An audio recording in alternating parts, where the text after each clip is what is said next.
Sup, everybody? It is week 4 of Fantasera football. That means I have my start, sits, sleepers, and 8-leg parlay for you. Let's go! As usual, starting with quarterbacks, my first start I have for you guys is going to be Phillip Rivers. Chargers play at Miami. We are continuing the trend of starting anybody that plays the Dolphins because they suck, because they're throwing the season, because nobody cares, but statistically also because they are allowing an average of 10 yards per pass attempt to opposing quarterbacks so far this season. Second start at quarterback this week, Matthew Stafford at home against the Kansas City Chiefs. Stafford and the Lions aren't doing that bad this year. They haven't lost yet. They tied in the first week, which is like, but they haven't lost. Stafford's thrown 6 touchdowns and only 2 interceptions on the year. And anybody who's playing the Chiefs is going to have to keep up. So I think Matthew Stafford's a solid start at quarterback for week 4. Okay, and my final start at quarterback for week 4, the man who finally stopped the bleeding, that is Eli Manning. Daniel Jones at home against Washington. I could just be saying this because my only other options were Kirk Cousins at Chicago and Baker Mayfield at Baltimore, so I had to pick up somebody, and he was the best that was available, so maybe I'm just hoping for the best, but I have other reasons. Why don't we start with all of the things that Daniel Jones did that Eli Manning doesn't do? Winning. Excuse me. Let's see, his first start of his rookie year, he threw for over 300 yards, 2 passing touchdowns, and 2 rushing touchdowns in one game. Eli has never had more than 1 rushing touchdown in an entire season. In fact, if you're curious how many he did have, it was 7 rushing touchdowns in 234 games. Daniel Jones tied an NFL record for the second largest comeback by a rookie quarterback, 18 points. Eli Manning hasn't brought his team back from 18 points ever. Most importantly, Daniel Jones doesn't make this face.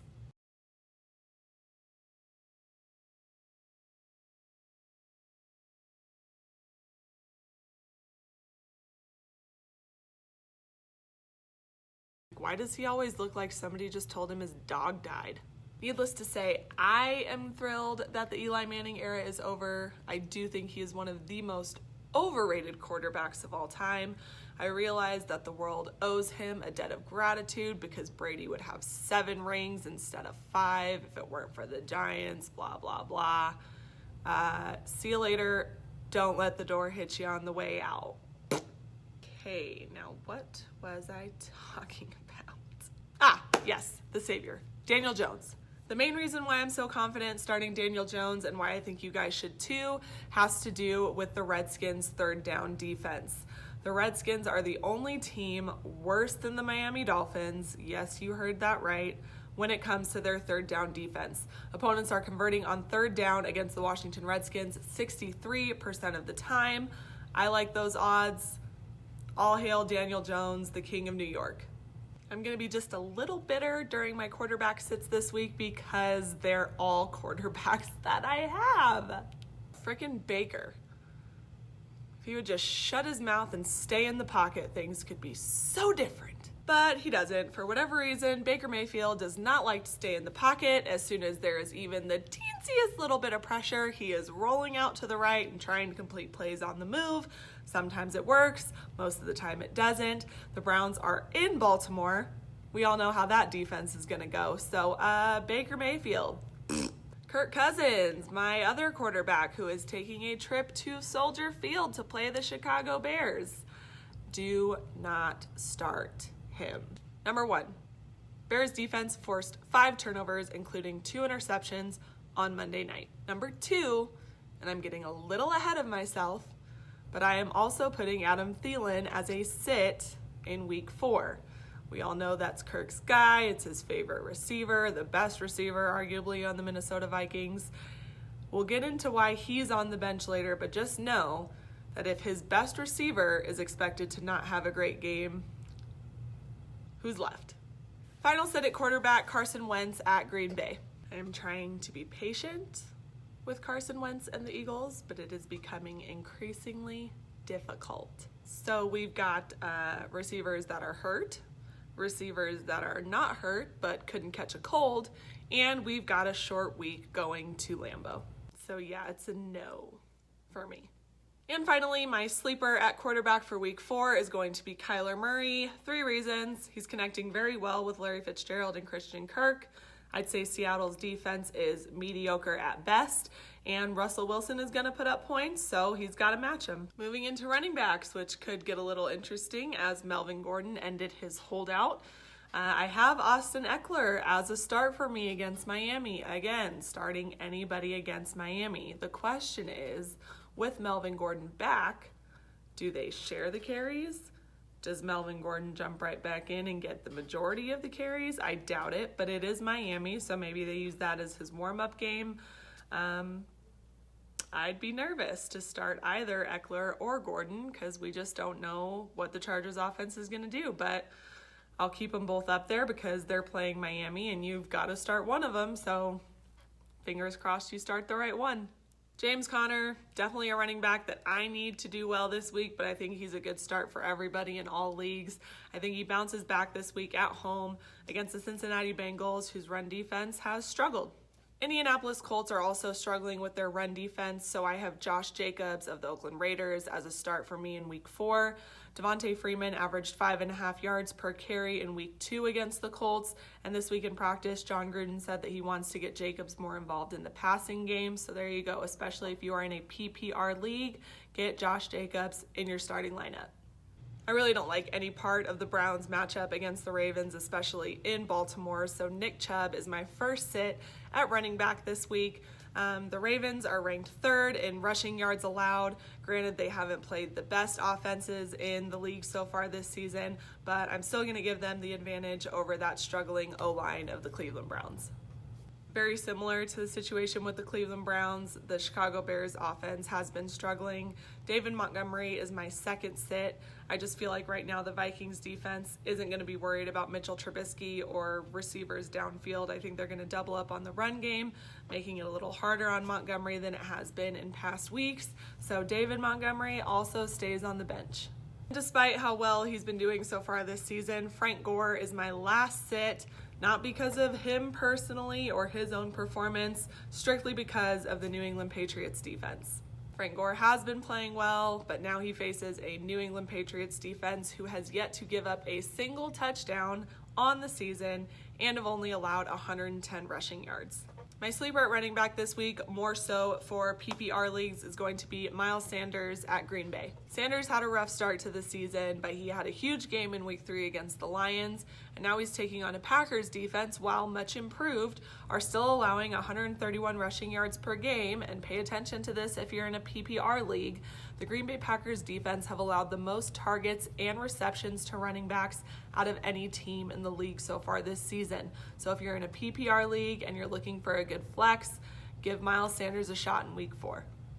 Very similar to how we're starting anybody that's playing the Dolphins, I also think it's important to start any wide receiver going up against the New York Giants. So Terry McLaurin is my first start at wide receiver.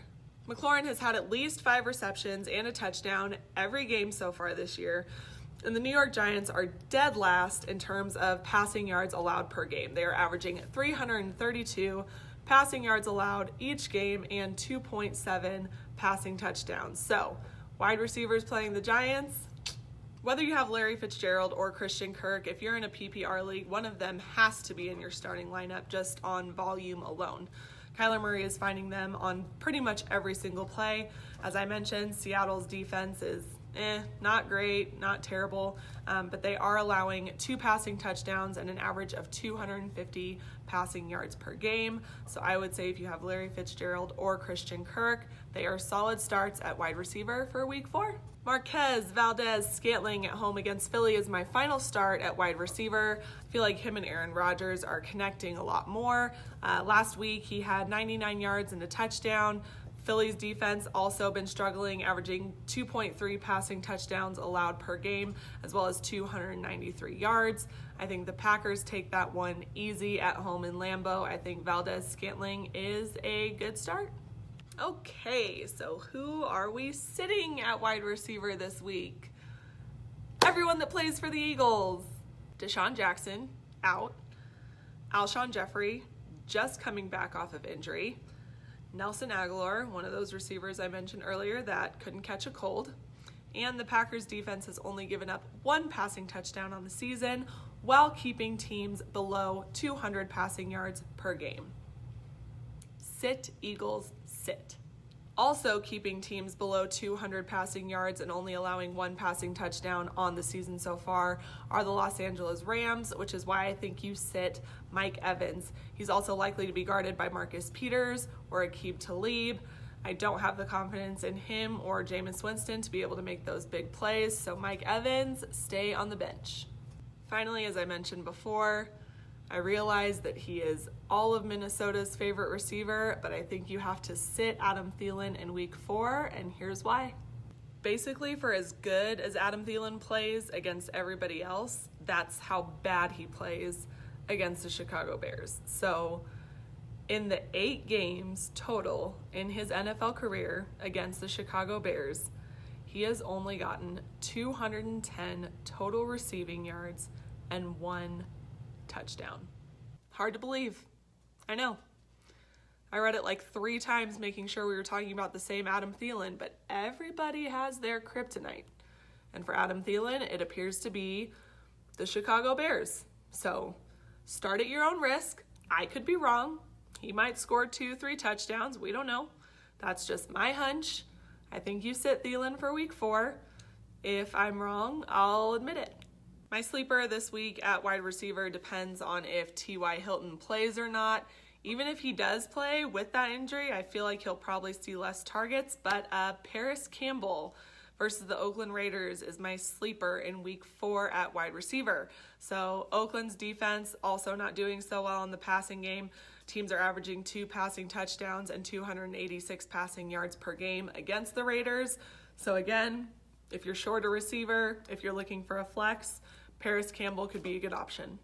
All right, so there you have it. Those are my start, sits, and sleepers for week 4 of Fantasera football. I'm going to put my 8-leg parlay up on the screen here in just a second, but before I do, I want to thank everybody again for watching these videos. If you haven't yet, please go subscribe to my YouTube channel. It's very easy, it's completely free, and it just shows me that you are supportive of what I like to do, which is talk about football. I love talking about football. I love watching football. It's my jam. If you see this video on Facebook, please like and share it. Leave any comments you might have, compliments, criticism, whatever. I love hearing from you guys. And thank you so much. Good luck on your fantasy leagues. I will see you next Thursday.